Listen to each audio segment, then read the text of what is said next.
Okay, Assalamualaikum dan selamat tengah hari. Kita berjumpa kembali. Okay, sekarang ni dekat skrin you all keluar apa? Keluar slide saya. Okay, slide yang kita berhenti tadi kan? Ya. Okay. Okay. Sekarang ni kita tengok kalau ikut di sini kita sambung di sini ya. Test okay, kita gunakan kita menggunakan pendekatan yang kedua, iaitu kita gunakan konsep inheritance. Kita akan extend J-frames. So J-frame berada dalam J-frame ni adalah berada dalam di mana ni? Ini adalah yang saya akan terang secara lebih detail. Tengok betul-betul lah. Sekarang kita menggunakan kaedah yang kedua, iaitu kita extend, kita akan menggunakan konsep inheritance, kita akan extend J-frame. So J-frame ni adalah kelas yang terdapat di dalam package java.swing. So that's why you kena import java.swing. So ulang balik, J-frame ni adalah kelas yang berada dalam package java.swing. So sekarang ni super ni apa maksud kita, apa maksud dia ni? Super, apa maksud super ni? Super ni adalah kita tahu super ni adalah dia akan panggil constructor, dia akan panggil constructor yang terdapat pada superclass. Apa maksud? Apakah superclass kita di sini? Superclass di sini adalah J-frame. Super ni bermaksud sistem akan panggil constructor yang terdapat dalam superclass. Superclass kita adalah J-frame. So dia akan panggil constructor bagi kelas J-frame. Constructor dalam kelas J-frame ni tugasnya adalah untuk apa? Untuk kita display title. Sepatutnya using flow layout. Sepatutnya using flow layout akan dihasilkan di sini, bukan membuat flow layout. So using flow layout dia akan keluar di sini. Kena ingat Ini adalah set title. Set title. Container. Container ni adalah kelas yang terdapat di dalam container ni adalah kelas yang terdapat di dalam package java.awt. That's why you kena import. J-frame datangnya daripada package java.swing. Container datangnya daripada kelas, container merupakan kelas yang datangnya daripada java.awt. That's why you kena import java.awt sebab container datangnya daripada package java.awt. Container, kemudian cpin adalah content pin lah. Content pin equal to get content pin.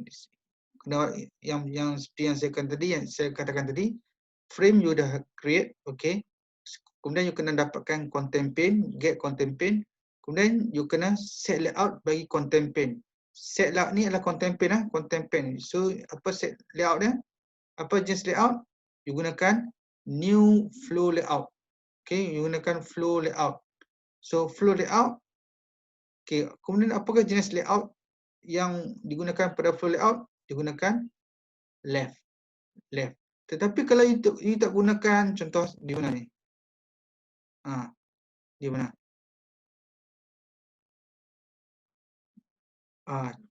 Dalam kes ni tidak ada parameter. Tidak ada parameter untuk flow layout. So by default dia akan jadi center alignment. Center alignment seperti yang you boleh nampak di mana? Di sini, center alignment. Tetapi kalau you tentukan dia punya alignment, alignment mana dia? Kita akan tengok. Ni. Ini by default sebagai center alignment. Kalau you tentukan dia punya apa ni? Dia punya parameter, contoh dalam kes ni kita gunakan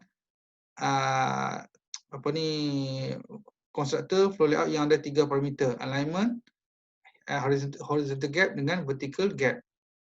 Nampak? Kita gunakan 3 parameter. Flow layout ni, flow layout.left, ini adalah berkenaan dengan align. Align di sini. Kemudian 20 adalah apa ni? Horizontal gap. Kemudian 10 ni adalah vertical gap. So you nampaklah. So ni adalah layout, jenis layout yang you akan gunakan pada content pane. Ni adalah content pane yang kosong ni. Okay. Kemudian content pane.setLayout, okay, ditentukan layout. Kemudian in I sama 1, I less than 7, ini maksud you nak create button. Okay, you akan create button.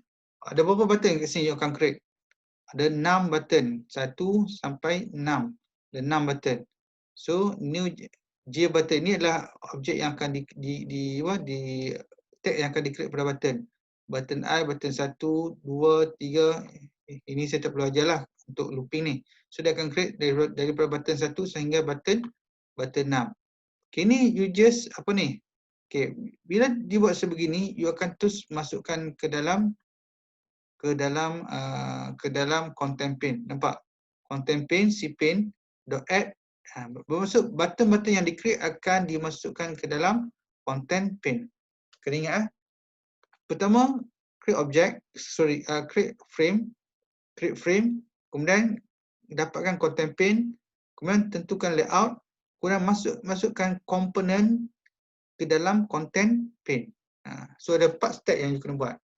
Ni set size ni seperti biasa, set size 300, ni 300 dan 200, yang ni 200.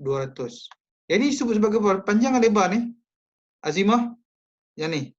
Saya confuse lah. Apa you panjang kot lah. Apa ini adalah apa ni? Boleh bagi feedback kat saya tak? Panjang kot, sir. Okey, panjang. Okey, bermaksud 300 ni adalah panjang, 200 ni adalah lebar. Okey, 200 adalah lebar. Okey. Set visible true, so you akan menampakkan frame ni. Kalau you set sebagai false, dia akan tak nampak, dia akan hilang. Okey ya. So bermaksud sini saya ulang balik ya. Ada beberapa step yang kena buat. Pertama kena create frame. Yang kedua kena dapatkan content pane. Kemudian ketiga tentukan layout untuk content pane. Sini gunakan flow layout. Keempat create button. Sorry, bukan create button, create komponen yang you nak create. Kemudian yang kelima, masukkan komponen tersebut ke dalam content pane. Itu je. Okey. Ada soalan tak? Create frame. Kedua, get content pane, set layout untuk content pane. Kemudian create komponen apa-apa pun, button ke, text field ke. Kemudian kelima, masukkan semua komponen tersebut ke dalam content pane. Kalau you tak masukkan content pane.add ni, you takkan nampak button kat sini. Kalau you abaikan cPane.add ni, you takkan nampak button 1 sampai button 6. So you kena add button ke dalam content pane. Ini adalah content pane ni.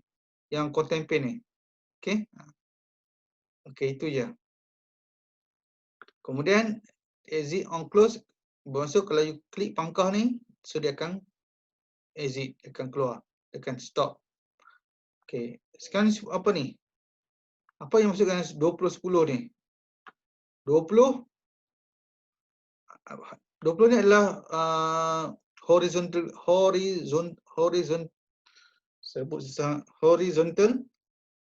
gap. Apa horizontal? Mendatar. Okey.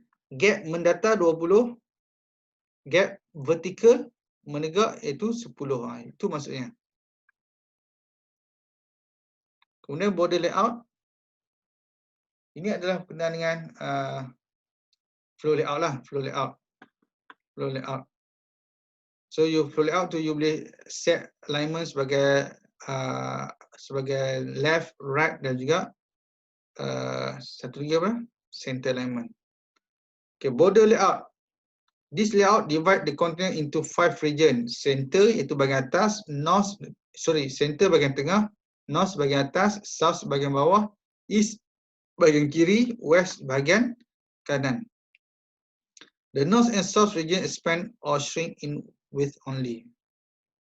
The east and west region expand or shrink in height only. Okay, ini dia punya teori ya. Expand or shrink, expand ni maksud dia akan kembang, dan shrink dia akan mengecut dah. In width only. Okay. Okay, kemudian nanti kita akan tengoklah. The east and west region. East ni sebelah kiri, west ni adalah bagi sebelah kanan. The center region expand or shrink on both height and width. Ini you kena take care lah. Not all region have to be occupied. Okay, not all region have to be. Maksud tak semestinya bila you gunakan border layout, tak semestinya you kena masukkan, you kena gunakan ke semua ni. Okay, saya ulang balik. Bila you gunakan border layout, tak semestinya you akan gunakan ke semua 5 region ni. Kadang you gunakan 2 aja ataupun you gunakan 3. Terpulanglah. Okay, ni contoh dia. Ini contoh. Ini bahagian north. Ni kita gunakan border layout. Ni bahagian north atau atas, bahagian south bawah, east kiri, west kanan. Ini bahagian center. Ni ada wujud, ada kat sini. Ui, silap. West saya confuse ni. East kiri ke kanan? Kita ikut peta. Siapa ada idea? Kalau ikut kompas, east sebelah kiri ke sebelah kanan? Azimah. Oh, Azimah tak ada. Yang lain? Yang lain macam mana?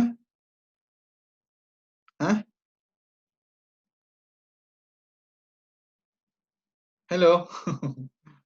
Tak wujud dah. Tak apalah. Kalau ikut peta tu, okay, tak apa. Kita tengok. Saya tengok di sekejap. Saya nak buka Explorer. Okay. Arah.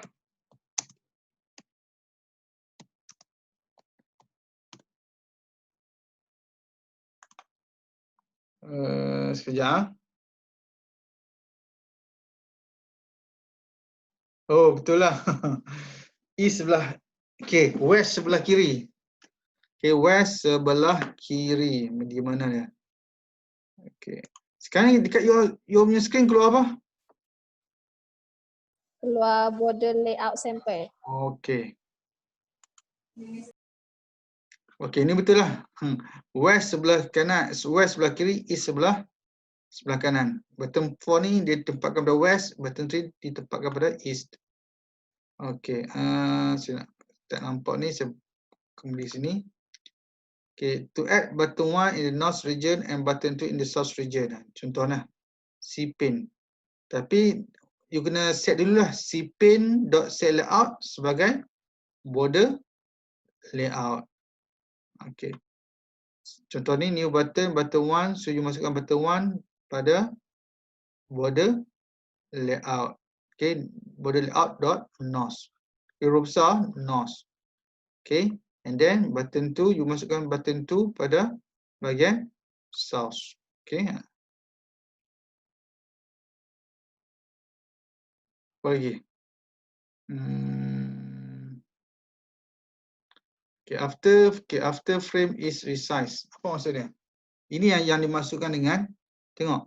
Kalau you tengok sini, size dia tak berubah. Size dia tak berubah untuk button 1 ni. Bila you besarkan, bila you besar ataupun you expand, okay, dia tak berubah. Ini pun tak berubah. Yang berubah ni yang mana? Yang bahagian west, apa ni? Center dengan east. Okay. That's why you kena tengok di sini apa yang dimasukkan dengan di statement. Mana pi? Mana dia pergi? Nampak? North and south expand or shrink in width only. Width. Okay, width. Width tu maksud lebar. Okay, the east and west region expand or shrink in height. Okay, in height. So itu yang masukkan dengan this one. Okay.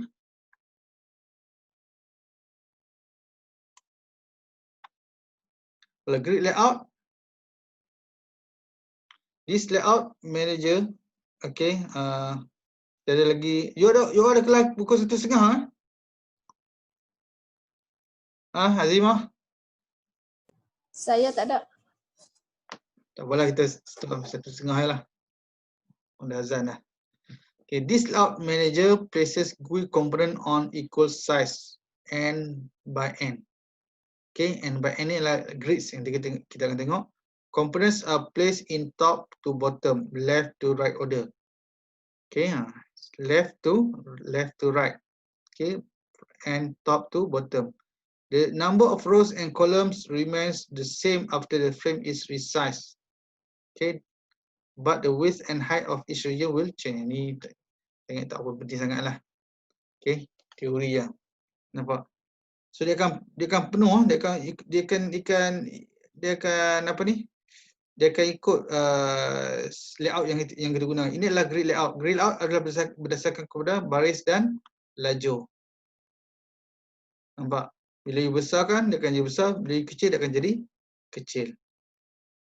That's why dia disebut sebagai, okay, the number of row and column remain the same after the frame is resized. Maksud you kecil, you nak expand ataupun nak shrink. You nak besar ataupun nak kecilkan. But the width and height of each region will change. Kemudian using panel. Okay, saya ingat kita berhenti setakat ni dulu. Yang ni ada kelas ke?